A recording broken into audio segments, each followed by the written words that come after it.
Advice. Advice. Advice. Nice! I like it. High five. Yeah. All right. Name. Trump.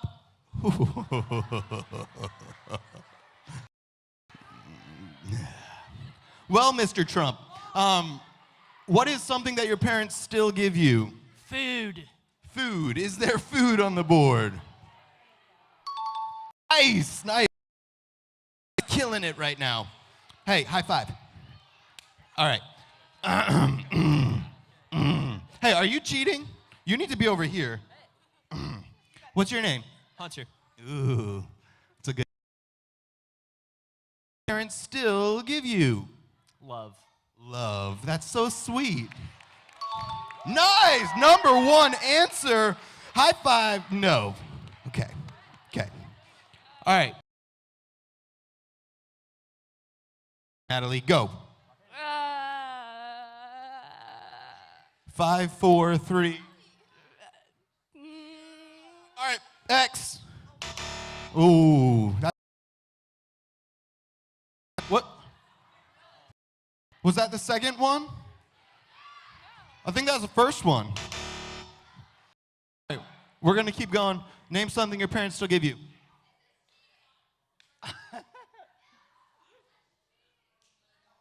A bath. A bath?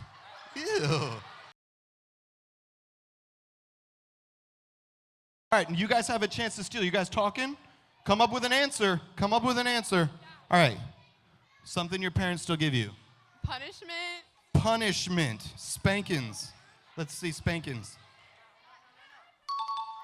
Ooh, what? The judges gave it to him. The judges gave it to him. Trump. Parents still give you Chores. chores. I like it. Let's see chores. No. All right, guys. Looks like you guys have a chance to steal this point. Have you guys decided on an answer? Have you decided an answer? No, she's got to give it to me. So you got to tell her if you guys got you got one? All right. What's your answer? Presents. Presents.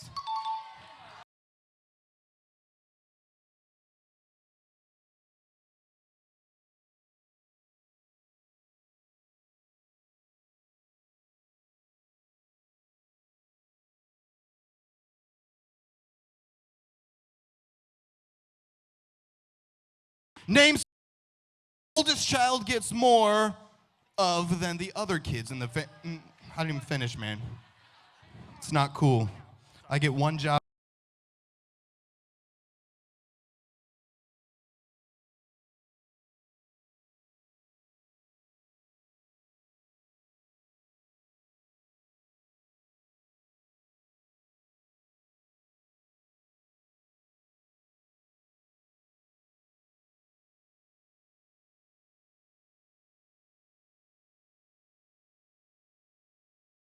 Come back.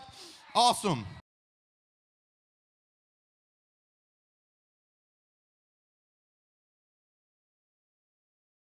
It's nice. More of in the family than the other kids. Responsibility. That's a big word. Responsibilities. Nice. Good call. High five. All right. Abigail. Abigail, what is one thing that the oldest child gets in the home more than the other kids? Go. Car. Ooh, I'm sorry. Skylar, what is...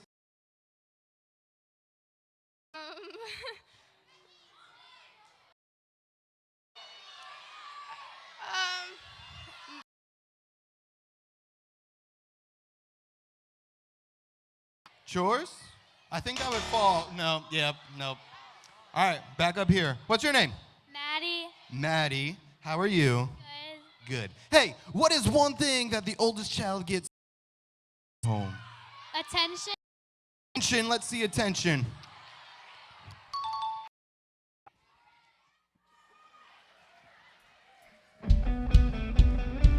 How we doing tonight? Come on, you guys can come down.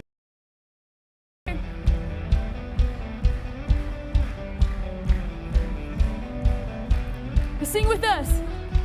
And break of day and hope we rise. We speak your name. We lift our eyes, tune our hearts, and to your beat. Where we walk, there you'll be. With fire in our eyes and lives alive. Your love untamed, it's blazing out. The streets will glow forever bright. Your glory's breaking through the night. Come on, you will never fade away. Your love is here to stay by my side in my life, shining through me every day. You will never fade away. Come on.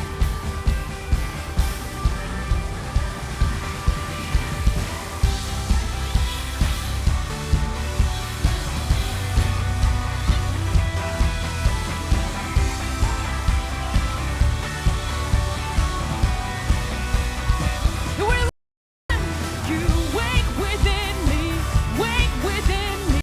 You're in my heart forever. You wake within me. You're in my heart forever. Hey!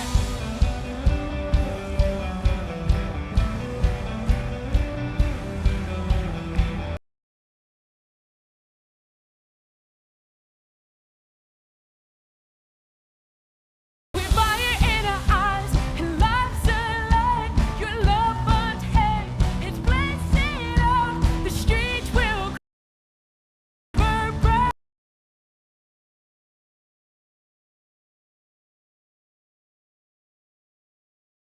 Stay by my side in my life, shining.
Forever, come on, forever, forever in your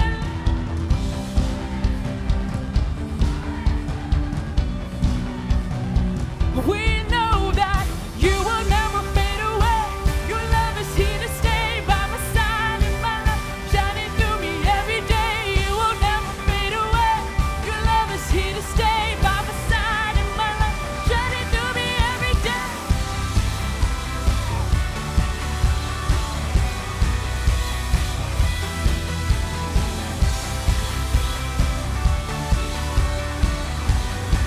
You sing.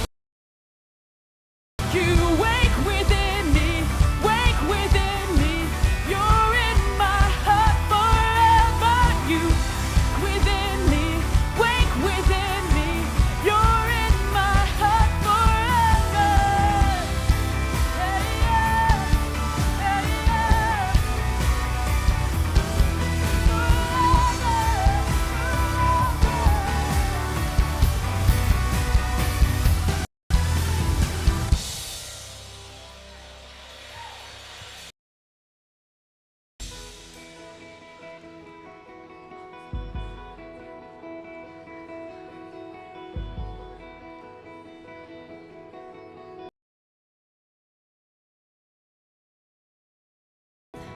With every word I speak, with every step, with every heartbeat, Jesus, let it be for you, for you.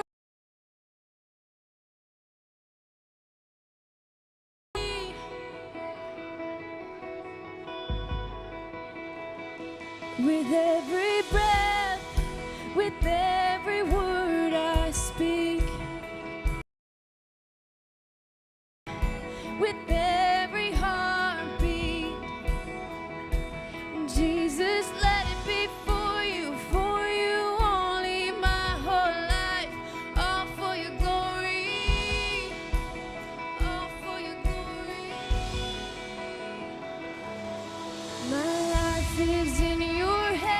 I trust it all, I trust it all to you. My dreams and all my plans, I trust it all, I trust it all. Forever I'm changed, I'll never be the same because of your love. Forever I'm changed, I'll never be the same because of your love, because of you, Jesus. Whoa. Because of you, Jesus. Whoa. For all my days, God, you are.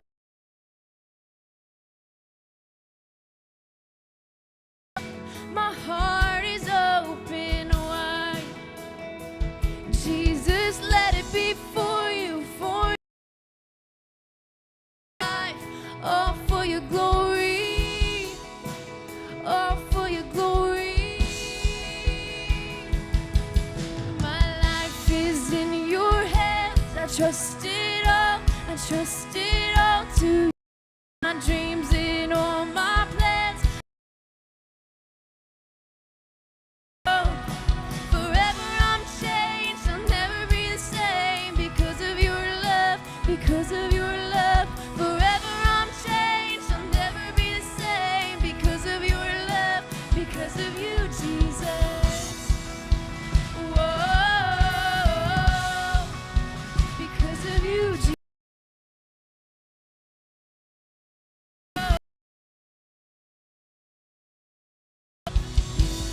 Are everything, everything. You are all I need, all I need. I am forever in love with you, forever in love with you. Are everything, everything. You are all I need, all I need. I am forever in love. Are everything, everything. You are all I need, all I need. I am forever in love with you, forever in love with you. Are everything, everything. You are all I need, all I need. I'm forever in love with you. My life in your hands, I trust it all, I trust it all. Is it all my plans? I trust it all, I trust it all. Forever I'm changed because of your. Are supposed to be close together, right? Like, we value that families are close. We value that we want to have good relationships with our sisters and our siblings and, you know, our moms and dads, our stepmoms and stepdads. We value that. But the thing about it is if we value that, the more time that we spend with them, the more conflict that we're going to have. That's just the reality of it. And this is a problem, right? Because we don't like conflict. And the thing about it is we don't get to choose our family. We don't get to choose our family. You know, when you were born, when God created you, He chose your parents for you. He chose your parents for you. And if your home life isn't what you imagine, it's okay because, you know, God's right there in the middle of it. He's right there in the middle of it. And I know that there's people in this room that sometimes the thought goes through their head that they wish they had different parents. You know, like on a real, if we're really honest with us, sometimes people have said, I wish I had different parents. But I would encourage you to value the family that you've been placed in by God, because God, He knows exactly what He's doing. We don't get to choose how our family acts either.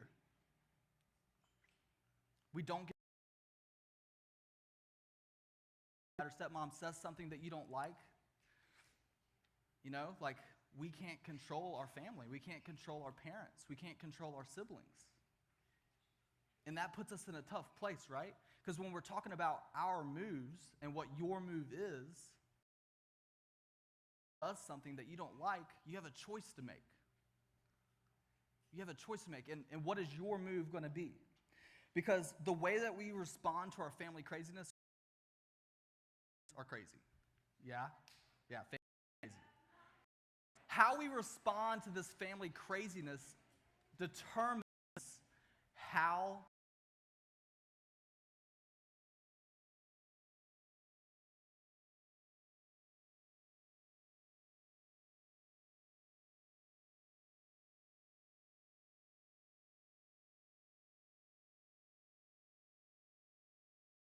so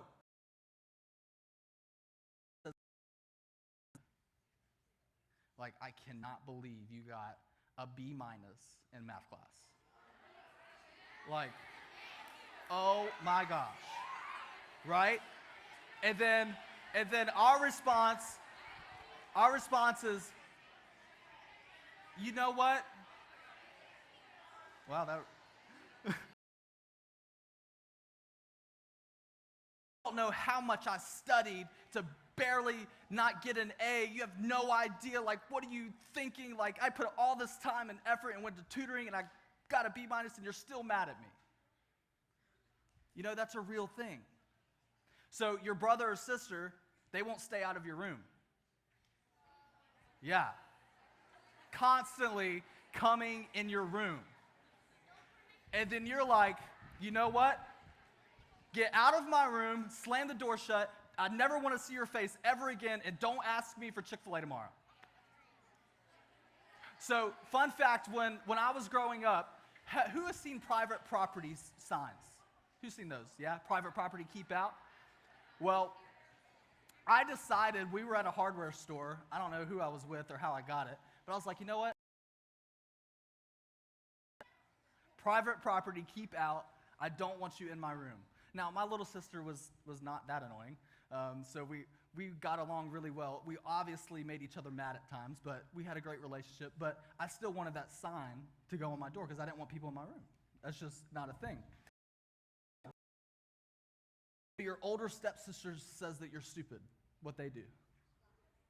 You don't get the kind of grades that I get. You'll never go to the kind of college that I went to. And then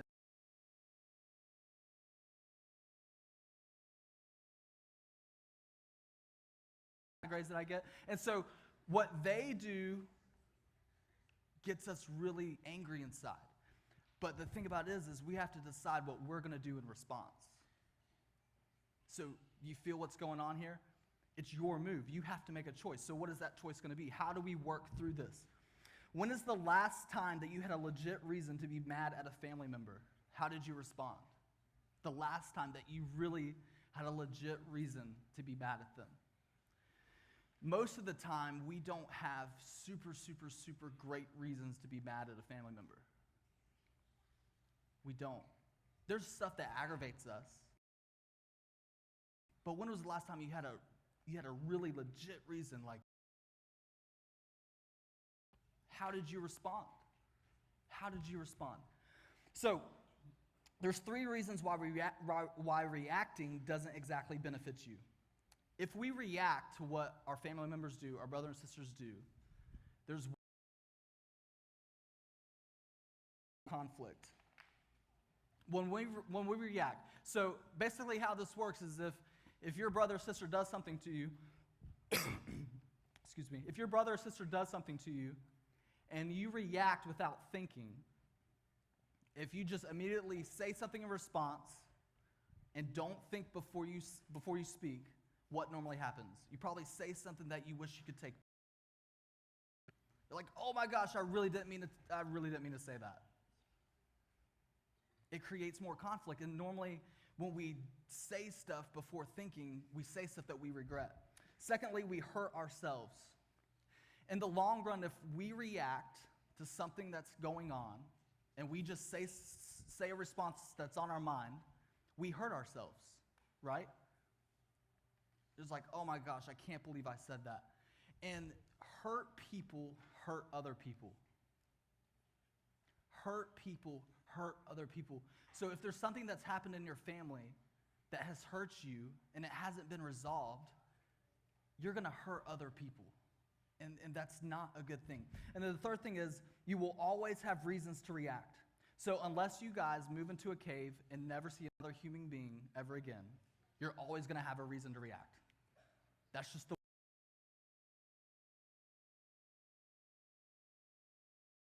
way. Is more about what you do, what we do, versus what they do. So in this series, we're talking about your move. They do something that makes you mad. What is your response? How does God play into all this? What does Jesus have to say about how we respond to what they do? I brought something. All the adults in the room know probably what this is. This is a citation. So when you're driving, there's rules of the road, and there's stop signs, there's lights. So I've never had a speeding ticket, so this is not a speeding ticket. That's a good thing, but this isn't. And at Laney, I'm a Laney High School graduate. This is a citation. Basically, my first car was a Honda Prelude. It was a 5-speed. I decided to get a really loud muffler for it.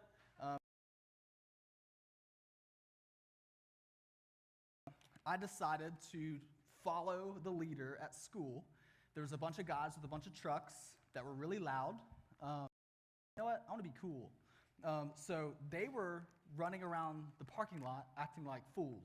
So I decided to. I was like, my car's loud.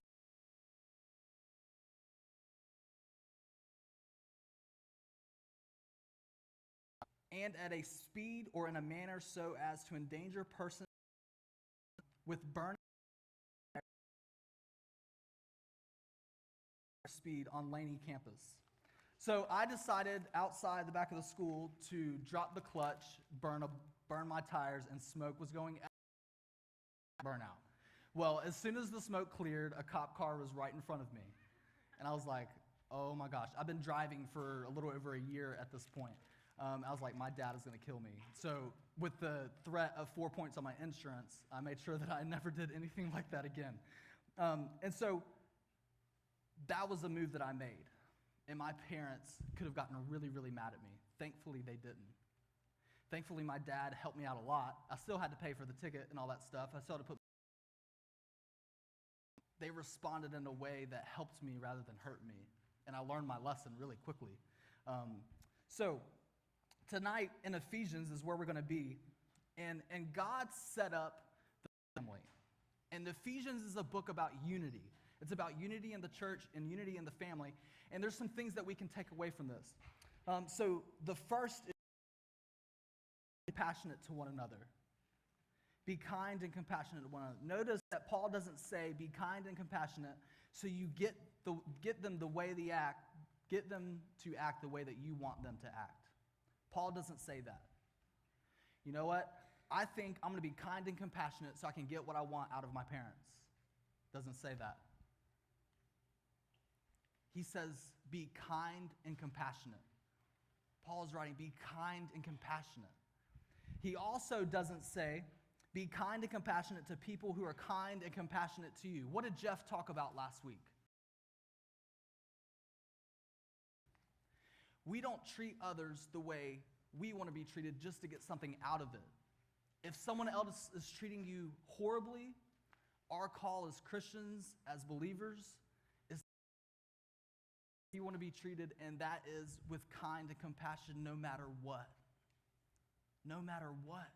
If they're backstabbing you to all your friends, treat them with kindness and compassion. If they decide that they're never going to talk to you again, delete you from social media, be kind and compassionate. We have to treat others the way that. What if we practice that for just 2 days in our family?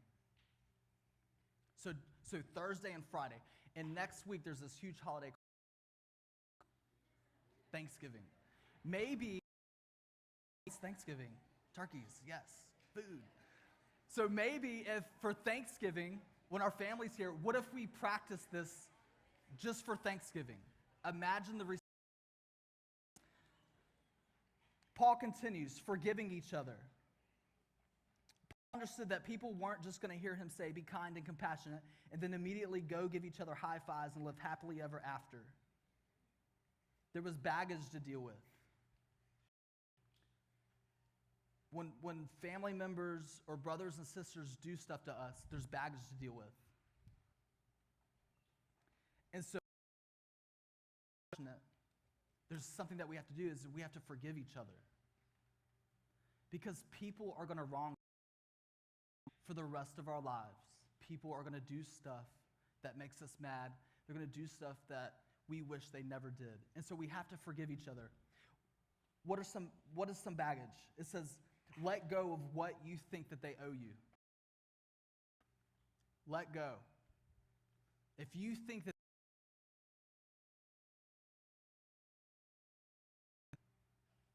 that's the first step into forgiving someone, we have to let that go.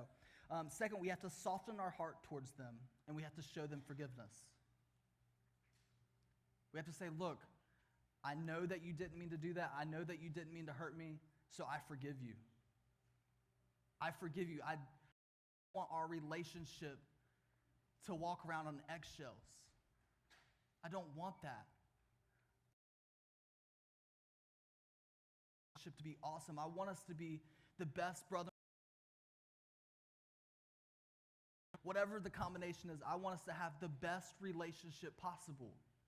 And so we have to let go of baggage that's keeping that relationship in terms that it shouldn't be. And so while that's incredibly difficult, it's going to be the best move for you. Forgiveness is one of the hardest things to do in life. There are people living who have held grudges for years and years and years and decades. And forgiveness is the hardest thing to grab a hold of. It's the hardest thing.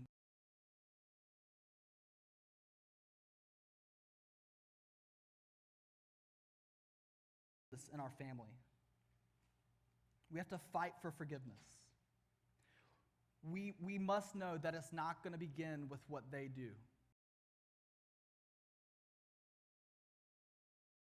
What they do. But second,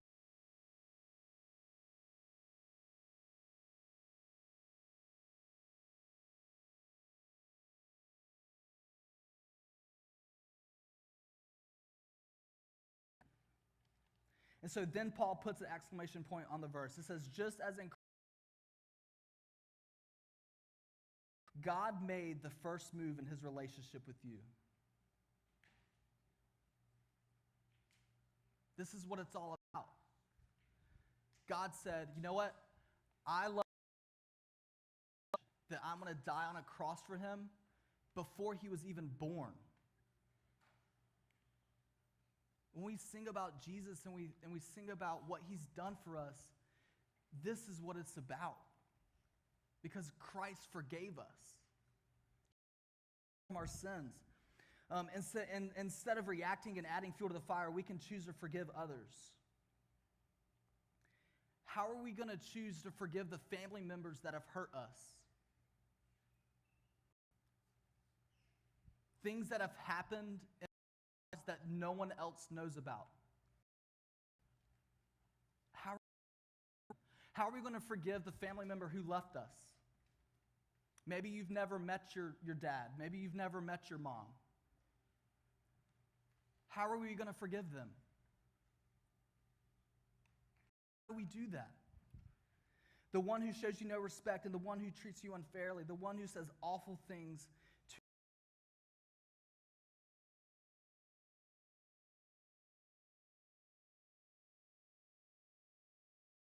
in here are hurting because of things that have happened in the past. But the Bible says that for while we were still sinners, Christ died.